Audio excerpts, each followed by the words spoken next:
Hi guys, this is your favorite voice, Ukanina Grace.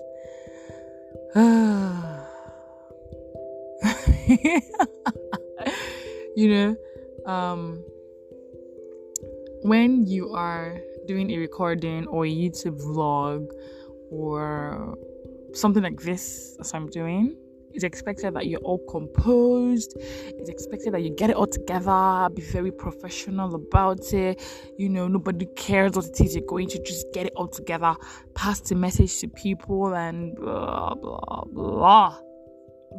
A certain stereotype on how you should pass a message. You shouldn't show emotion. You shouldn't be... But I'm just here as genuinely as possible.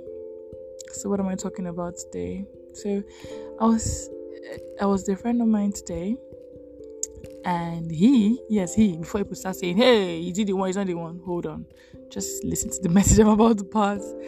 So I was with him today, and you could tell from his face that this guy was not with us. He don't think far, he don't go.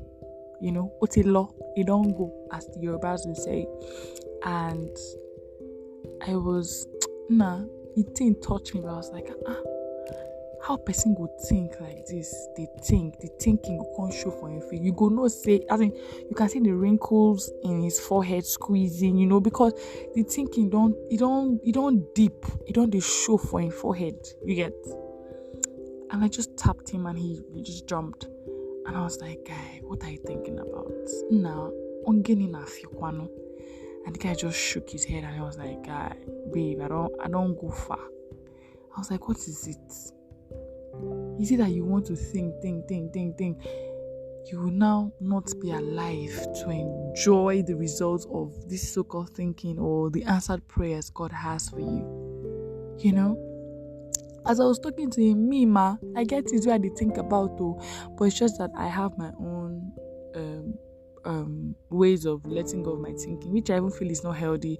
It's either my job helps me to suppress thinking, my movies help me to suppress thinking, activities help me to suppress thinking, but I don't like being alone, because when I'm alone, everything just floods back out. That's why most times friends that are friends, I like gingering them, let's go out, let's just go out. Nick can just try forget things when they happen. What the hell are you even thinking about?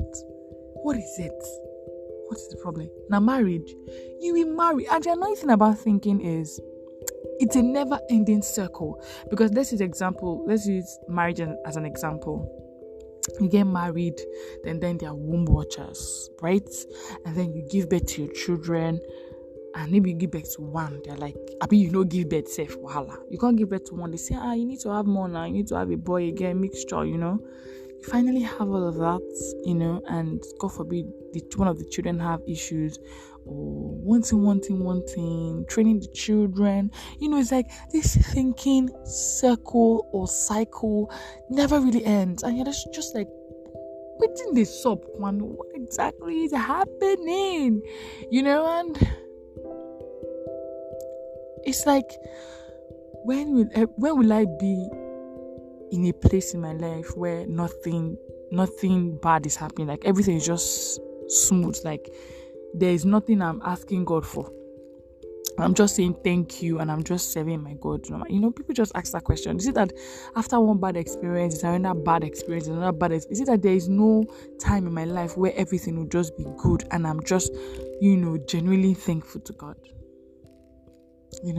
But now all these experiences, they are the things that make us stronger.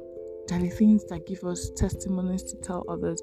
They are the things that give us messages like this for us to tell others. They are things that help us to, encourage another person. Because if you don't go through it, how are you going to encourage another person about that same thing? So I think this is another way. This podcast is another way for me to relieve myself of whatever it is I think I'm thinking about, whether it be work issue, family, money, because I need money, and any other thing. I even feel like digressing a little bit. I think the pressure is too much because with the circumstances of things happening in Nigeria today, right? The pressure to think, okay, maybe traveling would be better than staying in this country. And then I reached out to one company like that to help with travel plans. And the money they were calling, I'm like, even if you add all my salaries in a year, it would not be 1/4 of what it is you guys are calling for me to provide. And I'm like, is it me? You know? You want to do travel plans, could work? You need promotion at work. It's stalling. Marital life, stalling. Everything is just stalling. And you're like, where is the way out? Is it just me, Jesus? Am I the only strong soldier, warrior out there, doing this on my own? Are there people like me, And every other thing you can think about. But I just want to round this up by saying, God got you. He does. He comes through for us in the times we least expect. I know that it happens to me a lot. When I've forgotten about the issue, when I've removed my mind from it, that's when God comes to say, hey, now, I think you have my time now to believe enough that I can do this thing for you. So, please, do not think so deep that it gives you health issues and then you're not alive to enjoy properly the answers that God has prepared for you. My name is Okanina Grace, and this is your favorite voice. I love you guys so much. Bye.